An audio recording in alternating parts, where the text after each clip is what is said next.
We're gonna talk to some people, gonna have a lot of fun. We're gonna talk to some people, gonna learn a lot of stuff. We're gonna talk to some people, gonna have a lot of fun. We're gonna talk to some people, gonna learn a lot of stuff. Cause Kristin knows blank. Well, hi guys, welcome back to the Kristin Knows Blank podcast. It's been, I missed you. It's good to see you guys again. So thank you for listening. Thank you for watching. I have one of my favorite guests is back today. So this is very exciting for me. But before we get to him, hi guys, please take a second to like, follow, subscribe. You know the drill. However you're watching or listening, there's going to be a little button somewhere on your screen that says like, follow, or subscribe. You push the button, see what happens. You could get inner peace. Hi, I'm Kristin Key. I'm the host of this crazy mess, and you can find me on my website, kristinkey.com. It's got my calendar. It's got all my social media on there. It's got ways for you to support this and all my shows through my Patreon. So join the Patreon. It's a lot of fun. I have a monthly game night, a lot of fun giveaways. And also, if you like this show, check out my weekly live streaming show called Friday Live at 5. It's on Facebook, YouTube, or you can get a front row seat to the Zoom audience through my website. So check out Friday Live at 5. Also, I'm on Cameo. If you want to give me as a gift, I write a song for everybody that gets a cameo. So check me out on Cameo. Now, my guest this week is one of my best friends. He's a hilarious comedian. We worked together several times before. He had one of the best specials on Dry Bar that there is. He just came out with a new special called Mr. Brightside. He does a mental health awareness podcast, and he's here with me today. Hey, computer lady, play that interview with Myles Weber. Playing interview with Myles Weber. Welcome back on the podcast. Yeah, it's good to be here. You know, I always love spending time talking wild stuff and shenanigans with you. And yeah, this will be no exception. Samesies. So a lot has changed since your last episode. You have a baby in the house. Your wife gave birth. I was there. I watched it happen. I know. I felt very proud of myself to like. It was a weird birth. The whole thing. It was a very unusual process. It was like. She's a gangster. Like, I mean, she was in labor for 21 hours, and the most I heard out of her one time was, and then like just kind of like writhing a little bit, and she still was working. She was on her laptop in between contractions, like sending out workouts to clients and emailing people, and the doctor came in and was like, "Are you working right now?" And she's like, "I mean, we're not pushing yet, right? Like, I can squeeze in a little bit more."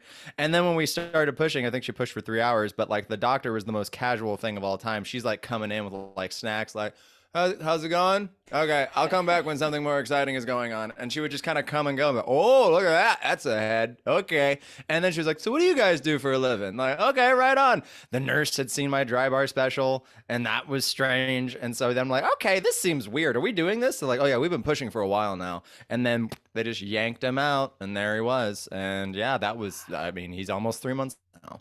So, yeah. I can't believe that. I can't believe it went by so fast. You were right there. Like, did you cry? Yeah. Oh, absolutely. Yeah. 100%. Yeah. I cried. My wife was just in shock. Her face was just, cause like they literally just yank this kid out of you, and then they just slap it on your chest for the skin to skin.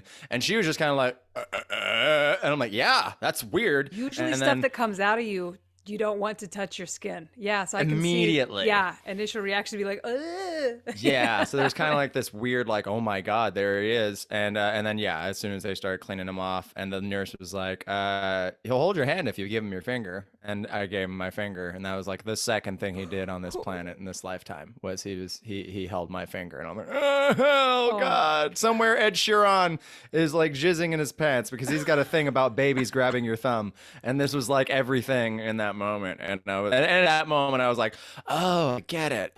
Okay, it's really dumb that we ever try to explain to people who aren't parents what it's like, because it's just you're never gonna understand. It would just be a waste of my energy. And then I was like, okay, everything's different now. Alrighty, okay, well, here we go. And then I will say the biggest adjustment has been the days fly by. Every day there's a moment where I'm like, holy shit, it's 4? No. And so like Heather had to kind of like talk me off the ledge for like a week because like having anxiety about how fast the days just flew by. I mean, granted, also starting a business when you have a newborn at the same time also contributes to that too. But yeah, no, you're so enthralled with like staring at this little thing that you made and like interacting with them that you're like, ooh, an hour's gone by and I've just been doing nothing but staring at you. I should probably be productive. So That's it's wild. fair. No, I It's think that's wild, fair. but it's the best. It's the best. I love it. I wouldn't trade it for anything. Now, I know like we talked a lot on the road about like different spiritual beliefs and everything. We talked a lot about reincarnation. And at the time, Heather was pregnant and we were talking a lot about when the baby comes out. And I know that like, so first off, let's talk about how you like discovered reincarnation and how you kind of jumped through that rabbit hole.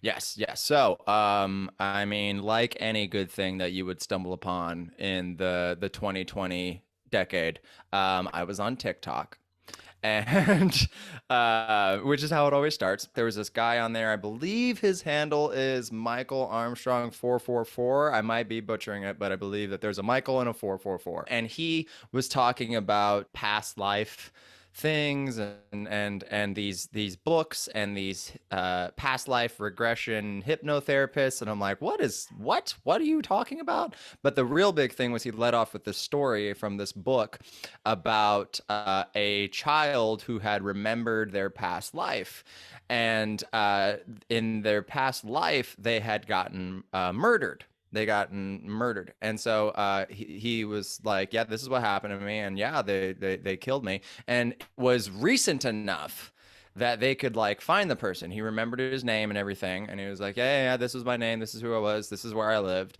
And so they were actually able to go to the place like where he said he lived. And he's like, oh yeah, this is where this is. And this is where this is. Oh, and if you go over here, this is where my body is buried. And they found this like, not like a burial, but like just land. And it was like just normal land. He's like, oh yeah, I'm down here and the murder weapon's over there. And they dug him up, and sure enough, there was a dead person there. And then How old was the kid when they told the story? he was younger than 6. Younger than 6 or 7 seems to be when things kind of dissipate. And now we're moving away from remembering with a certain level of clarity.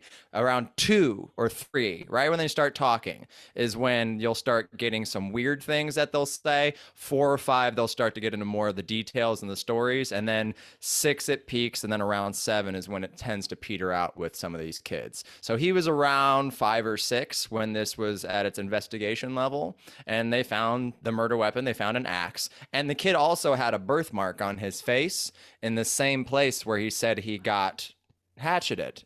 And they were able to find the person because the guy still lived in the town, and they went and confronted him, and he actually like was overwhelmed by what had happened, and then he confessed, and they arrested him, and were able to like do an investigation where they corroborated that, yeah, okay, he for sure killed this guy. And there's no reason why the family had never been to that place. Like they had never talked about that place. There's literally no rhyme or reason why this kid would know, hey, this is what happened to this person who I'm saying that I used to be. And so immediately by that story, I was just endlessly fascinated. And then he started talking about this lady named Dolores Cannon, who was a past life regression hypnotherapist. And she's written a lot of books. And she started her practice in Arkansas, the birthplace of reincarnation. Right? Like, why?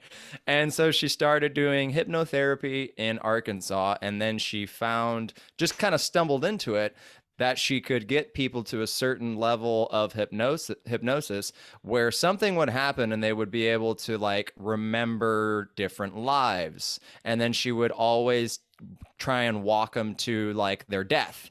And it was a means of kind of investigative research where she was like, I want to see like what they think about, when they die, if there's anything that they can remember. And then she said every one of them had like almost a uniform response as far as like a few of the details, as far as like what happens. They were like, all right, I'm taking you to your death now. Walk me through it. What's going on? Well, I'm looking outside of my body, like I'm hovering above it. So now I'm outside of it. And it's very peaceful. It's all love. I feel like calm and warm been good. And then, oh, I'm definitely seeing that like light at the end of the tunnel. There's like a light, there's a source energy that I'm kind of drawn to. And when they go through that, they're like, oh, there's like an entity that's here. Like, I think it's like my spirit guide or something. They're very happy to see me and they're familiar. Like, I know these things.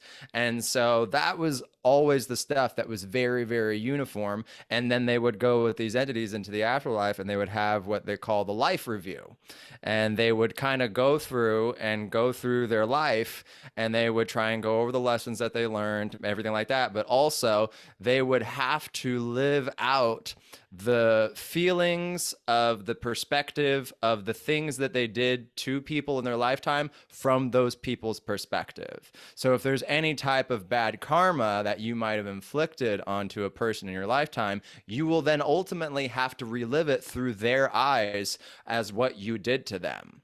And that kind of becomes this thing where your higher self that you are now goes, oh man, I had no idea that they felt that way. And oh, that's so terrible that I did that thing. All right, well, I've accumulated this karma. Now I need to go back and I need to try and repay it in the next life to them, you know? So then you have these cycles where you're starting to come back now. And the life that you build is a means to kind of resettle the karma that you accumulated in your past life to be able to kind of pay that debt off to that soul. And so I started just jumping down the rabbit hole of reading her books, and she's got a book about Jesus and the Essenes where she regressed somebody back to the times of Jesus, and he was a part of the school that taught Jesus and John everything that they knew, and then he went around and learned a lot of things.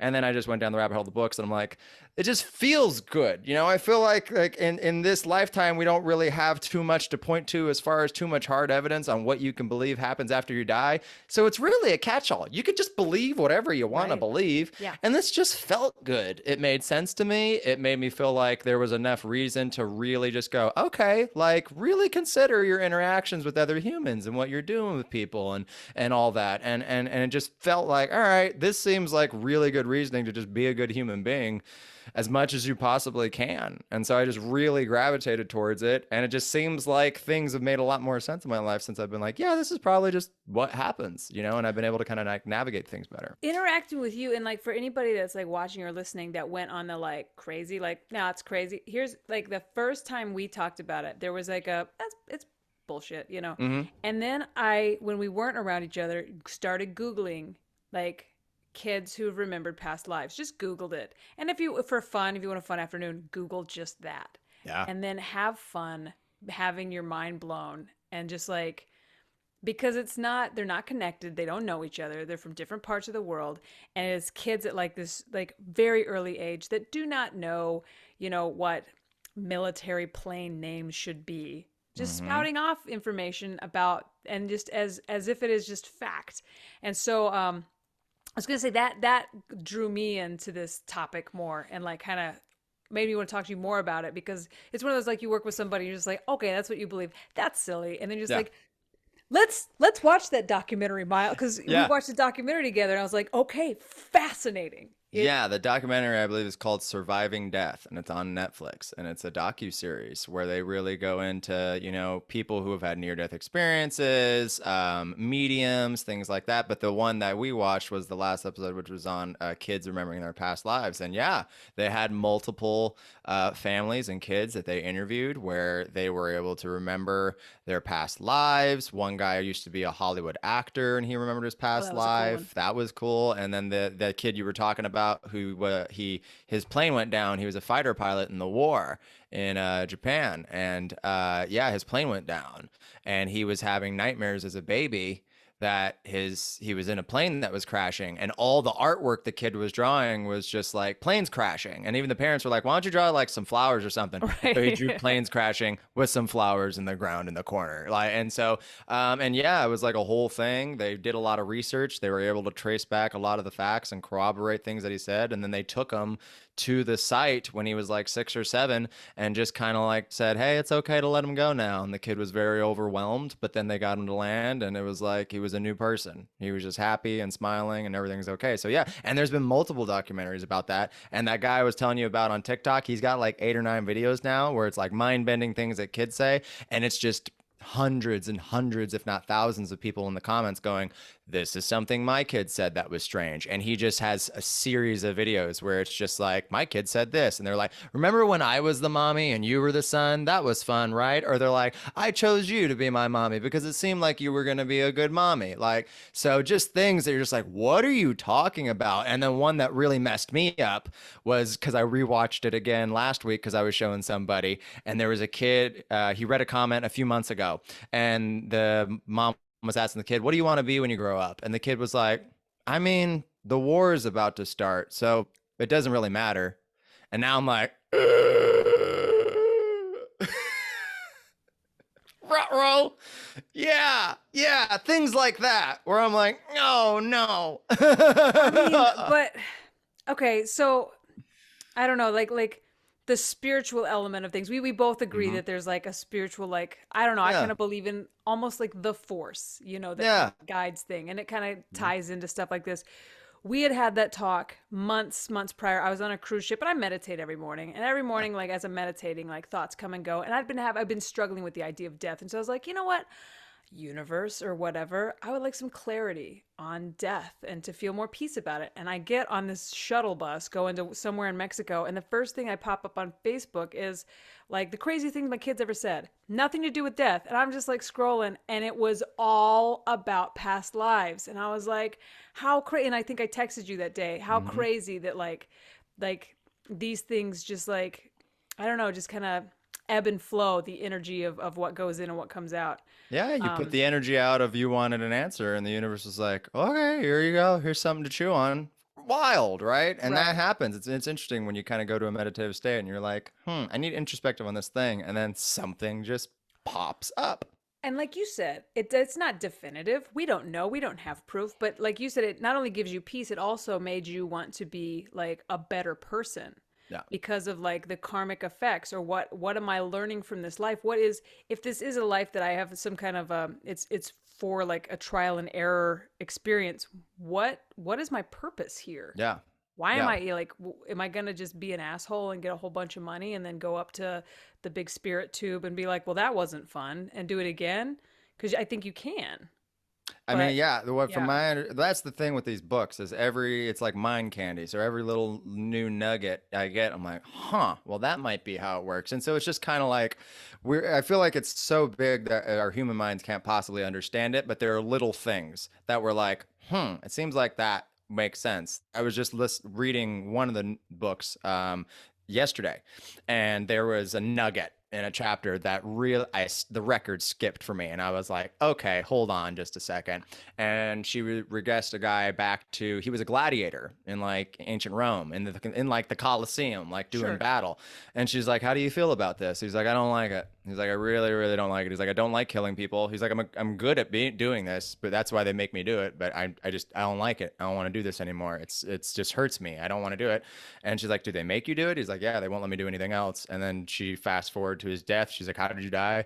And he's like, I let a guy kill me in the arena. You know, I just kind of didn't really put up too much of a fight, and he stabbed me in the chest. And then she's like, okay, well, what happens now? And then he's like, okay, I'm with my guides and we're going through my life, and I have to pay back the karma to all the people I killed. And she's like, how are you going to do that? And he's like, well, there's a few ways I can do that. He's like, I could try and do it all in one lifetime, but that's really, really, really, really, really, really hard. And if I end up like getting too overwhelmed with it and I kill myself, I'm just going to have to come back and do it all over again because I didn't finish the mission. And it might be harder now because I'm going to try and force myself to finish the mission. So I don't want to pile it all on one life. So I'm probably just going to go through multiple lives with these people that I killed, and they're going to have to get me back. And she's like, how do you mean? And he's like, well, there's going to be a few different ways. There's going to be one way where I'm going to be I'll steal something from this guy, and then he's going to justifiably shoot me, and that will be how we get paid back. Another life, I'm going to be a soldier, and then he's going to be a soldier on the opposing side, and he's going to kill me in the war. And then this is the one that fucked me up. He was like, another one, I'm going to be this guy's father, and I'm going to be very cruel and abusive to him throughout his whole childhood. But that's going to be the catalyst that makes him live this really meaningful, important life. And he's going to have a really important mission, and it's going to be the thing that kind of launches him into that. And she was like, well, but wait, if you have to be cruel to your son his whole childhood, like, does that mean you accumulate karma for that? And he's like, no, because that was a part of the contract that we agreed to before we came in. So I'm playing my role. So he's like, if I step outside of the role, then I might start accumulating karma. But as long as it's under the guise of this contract we agreed to before we came here, then I'll be fine. So we're like in the spiritual improv class, Yes. basically. And basically, yeah. right. And We each come in with a scenario- plan, Yeah. and this like broad, like, all right, you're probably going to have to do this, you're going to have to do this, and we agree that you're going to do this, but we still More have like a free wrestling will. match. It's more like a wrestling match than an improv class because Yeah. it's predetermined, but there's a lot of work involved, and someone's the bad guy, someone's a good guy. It's karmic wrestling. Okay. I love that that's your analogy. Yeah, yeah. And sometimes the ref is just like, we're going to have to roll up in a few minutes here. You're like, wrap it up, go home. So yeah, it's just like that. Like, we know the outcome, but how we get there and how we experience it and what lens we look through it is our own free will. When you look at Robin, I mean, I know it's so early to tell 3 months in, but does he look fresh out of the fryer, or does he look like Everyone that has seen him is like, why does he look old? Like, everyone. Like, there's a friend of ours who's a comic. he has wise eyes? He does have does. very wise eyes. He does. I've- Like, there's yeah. something that he's just like, you Yeah. have so much to say. Tell me more. And so he really, really does. And then, like, our friend who's a comic, Emily Van Dyke from the Bay Area, she's told me that she's told friends of hers, like, yeah, for whatever reason, every boy baby that I see just looks like they're dazed and confused and just don't know what's going on, except for this one baby. And then she shows him a picture of Robin, my kid. And then it's like, yeah, he does look like he has an old soul. I'm just so excited for the day when he's 3 or 4 or 5 and he says something off the wall. And I'm like, I'm listening. on. When you're like, I'm listening. Yeah, I hear you. yeah. Yeah. And I'm not going to bat it down, right? Because Right. kids say wild things all the time and we're just like, don't be silly, don't be dumb. And it's just like, yeah, but what happens if you just like lean into that? Yeah. A friend of mine today was talking about she has her newborn. And she was like, it just seems so unfair. Like, and we were not, this is another bizarre thing. I knew I was doing this interview today. I knew what it was about. I was on a different Zoom meeting with some different people about work. And this lady just brought up her new baby and says, when I come back, I don't want to be a baby. I want to be a manta ray or something where you have more control. She had no idea I was about to do a reincarnation podcast. I didn't mention it. And I was telling Molly that I was like, that is bizarre to me. That then it became this topic that we were all talking about how, you know, human infants and like dogs and cats and certain animals, we come out blind with no control. And then some animals come out, you know, swimming and flying immediately, you know. And so she was like, when I come back, I do not want to be a baby because it seems awful. Being a baby looks very uncomfortable, you know? I does. mean, yeah, there's times where he's just like, I'm like, what is going on, man? Like, I'm like, tell me, I'll fix it. And so it's a very uncomfortable thing. You can't burp or fart on your own for a while. You got to be like hit a little bit or like held a certain Yes. way or bounced, and then it's like, oh, okay, I can do it now. You're puking all the time. Like, I mean, it's a wild thing. You can't hold up your own head. It's a bizarre thing. That's like, yeah, that's got to be the least pleasant part right now. And so that's the way it's always ends up being a balance, because ultimately you'll experience everything. Earth is a school. You come here and you got to clear all the levels. You have to be the man, you have to be the woman, you have to be the rich, you have to be the poor, you have to be the oppressed, you have to be the oppressor. And it's all a mean of you to like ultimately understand and learn how this all works, all the perspective. It all ends up being balanced out, it seems like, at least from what my understanding of it is. I'm very curious because you've been talking more about this and things have been kind of like syncing up with your life. I know Molly wasn't really on the train with all this type of stuff. What has she thought about this? Has she like is she curious now, or is she just like, okay, well, that's cool if that's what you believe in? We've opened up to more like that the universe is at play. That is where the door has cracked to where Yep. like, because we can both, she is the queen of mentioning someone and the phone ringing and it's them. And it happens so often, she can't deny it. It happens so often. We Something's both agree happening here. something is happening. We're all connected in some weird way. I saw a TikTok this morning about this guy in the 60s who did an experiment on plants. He hooked the plant up to a lie detector test to see like what type of waves and energy it was putting out. And whenever he thought about harming the plant, it would go nuts, like it would spike.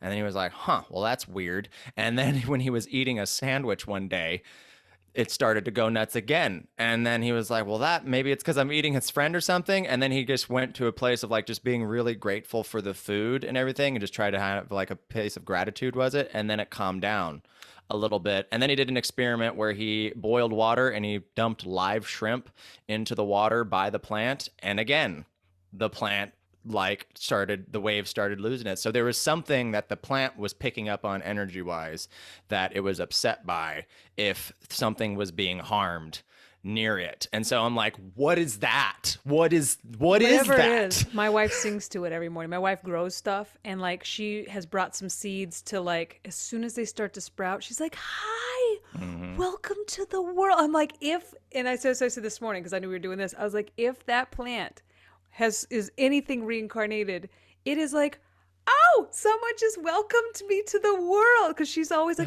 good morning. Like, I see your leaves. I see you. You're beautiful. So and I mean, it could be because there was a chapter in one of the books I read that she regressed somebody and they talked about being a tree. The whole chapter. They were like, oh yeah, I was a tree, and I was a tree for hundreds of years, and it was the best. And she's like, what do you mean? She's like, I came out of the earth and I was with my family and we were all connected by our roots, and we were the home for all these creatures and birds and things like that. And it just felt like I was getting everything I needed from the earth, and I was giving everything to the earth that it needed. And it was just this constant cycle of beauty. And then eventually she was like, yeah, I'm done being a tree now. I'll go be something else. And then there she goes. But yeah, just to be like, yeah, I was with my family and it was beautiful. not a blind me and baby. the earth. Trees are way better than babies. Like, Totally. 10 times out of 10 would do rather a be tree a tree again. than a baby. That's probably why I smoke so much tree. That's probably why. Trying to become one. I'm just like, You're gonna yeah, I'll come go back back as in a the- marijuana. I am an indica. It's going to be good. I'll be very purple. It's time for 5 quick questions. There's 2 definitions to reincarnation. One, of course, is the one that we've been talking about, the rebirth of a soul in a new body. The second is a new version of something from the past, the latest reincarnation of something. So I'm going to name you some things that have been reincarnated. Question number 1. 2 chicken restaurants have been reincarnated. Chick-fil-A and Popeyes have both been known by different names. Which one used to be called Chicken on the Run? Ooh, Chick-fil-A. You're incorrect. It was Popeyes' Chicken on the Run. Chick-fil-A used to be known as the Dwarf House. Okay. Question number 2. 2 famous burger restaurants have been reincarnated. Red Robin and Jack in the Box have both been known by different names. Which one used to be called Sam's Tavern? Why would you know this? I'm asking questions. No, 50-50. I would never know these. Okay, yeah. This is So just- fascinating. I'm gonna say Red Robin. That is correct. Yes. That is correct. All right. Yeah, because you they were- sell alcohol. So I mean, I was like, okay, that would Tavern. make Smart. tavern. I was like, okay, that makes sense. Oh, so you're using your testing skills now. I'm trying. All right, number 3. 2 famous rappers named Ice have reincarnations of themselves, Ice-T and Ice Cube. Which one was formerly called Tracy Lauren Morrow? Ooh. I get an Ice-T vibe from the name Tracy. That is correct. That is right. Tracy Lauren Morrow was Ice-T. Ice Cube was called O'Shea Jackson. So you've got 2 out of 3. Number 4. And I'm shocked. Me too. Because this was, again, I was trying to come up with a reincarnation trivia quiz that was not offensive to anyone's culture. Yeah. Because that's not what this podcast is all about. We like you to keep did it it. light, but not bigoted. Yeah. Light on the bigotry. We go light on the bigotry. Yeah. Just like Chick-fil-A, but the opposite. But the opposite. 2 famous, this is number 4. 2 famous coffee shops have been reincarnated. Dunkin' Donuts and Seattle's Best Coffee. Which one used to be called the Wet Whisker? Duncan? You're incorrect. Last one, 5. 2 famous pop stars have reincarnated. Katy Perry and Miley Cyrus have both changed their names. Which one was previously called Destiny Hope? Destiny Hope. Wonderful stripper name. Right? Isn't it though? So I'm going to say Miley? That's correct. Yeah, Boom. nailed it. You blew right through this one. Katy Perry was called Catherine Elizabeth Hudson before she was Katy Perry. Destiny Hope changed her name to Miley. And now it's time for Rad Libs. I have written a story and I've left out some parts of speech. If you give me those parts of speech together, we're going to make a hilarious Rad Lib. Are you ready to play? Let's do this. I need a location. Louisiana. Oh, I need a verb ending in ing. Running. A noun. Pie. A body part. Right ankle. Perfect. An adjective. Large. Something you yell. 4. For. Gotcha. Yeah. That's spelled F-O-R-E, I've learned. Uh-huh. Oh, man, I know that. I don't know why I know that. A fear. Spiders. An adjective. Strong. Oh, yeah, okay. An occupation. Tax attorney. Excellent. Type of transportation. Scooter. A famous dead person. Amy Winehouse. A group or club. Girl Scouts. A noun. Table. Disappointment. A field of expertise. Cryptocurrency.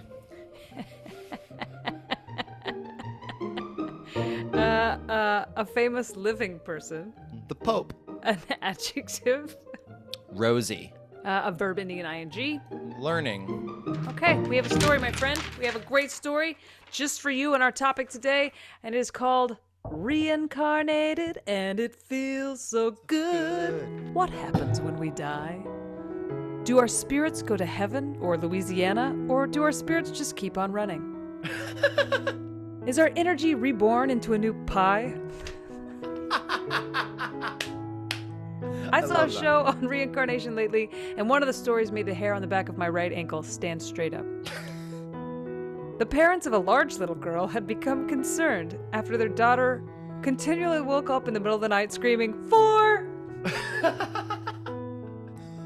At first, her parents thought it was the classic spiders under the bed fear that all kids have. The little girl insisted that she had lived another life and could still remember the strong way that she died. She described her life as a tax attorney in the 1940s. She described the scooter that she used to drive and even remembered being married to Amy Winehouse. She could even remember the Girl Scouts and the bloody table that ended up causing her tragic death. Wow. A mystery that went unsolved. Her parents were like, disappointment. And they called a psychologist specializing in cryptocurrency. The world-renowned Dr. The Pope. After interviewing the girl, he determined that she was in fact Rosie and went on to write a book about it called The Little Girl Who Wouldn't Stop Learning. Oh, lovely. Well done. Well, you're amazing. Thank you so much for coming on and enlightening us about this topic that I don't think I've heard enough about. But please tell the audience, everyone listening and watching, where they can find you and what you've got going on. Yes, you can check out my website, MylesWeber.com. I've got my tour dates and everything on there and all kinds of fun content. My new comedy special that I self-produced and came out with the tail end of last year is on there, Mr. Brightside, so you can check that out for free. And then follow me on social media at Myles Weber Joker on everything. And then something cool I got coming up is I'm going to be with you at Brad Garrett's Comedy Club here in Vegas soon. So yeah. I cannot believe we're working. I can't believe we're doing that together. That's crazy. Yeah, we're ready to rock and roll. So it's gonna be me and I guess Brad for half the week. Yeah, too. What? Yeah. How did I not know any of this? I'm the last to know. So it'll be you and Brad Garrett together in Vegas? Oh yeah. Yeah, we're gonna paint the town a weird color. I can't wait. So I will see you very soon in Vegas. And love to Robin and Heather. Absolutely. Love to Molly, 100%. And then I'll be seeing you soon. Interview complete. Returning Myles to the universe and desperately hoping he returns as a pot plant. Yeah, that sounds about right. Thanks, computer lady. And thank you, Myles, for joining me today. Always a pleasure to have you on. Guys, find, follow, like. Myles Weber is fantastic, and he's all over the social media. So go find him and play with him. Thank you for listening to another episode of the Kristin Knows Blank podcast. Please support this show by liking, following, subscribing, leaving a comment, leave a review so other people know it's good. And join my Patreon. You can find that through my website, and you get a lot of bonus content, some merch if you join that level. Anyway, it's worth it. It's fun. Go join the Patreon right now. Yeah, if you want to. And if you don't, no worries. Cameo, find me on Cameo. Anyway, this is all on my website, KristinKey.com. I'm glad that you're here. Please become a fan and come to all my shows. I've got the weekly show, Friday Live at 5, every Friday. It's a lot of fun. Next time, I'll be bringing you another hilarious comedian. We'll chit-chat, play 5 quick questions, do a Rad Lib, and then we'll all go home better people. So until next time, bye. We're gonna talk to some people, gonna have a lot of fun. We're gonna talk to some people, gonna learn a lot of stuff. We're gonna talk to some people, gonna have a lot of fun. We're gonna talk to some people, gonna learn a lot of stuff. Cause Kristen knows blank. Oh, there he is. Oh my God. Hi. Oh my God, that kid is cute. Right? Yes.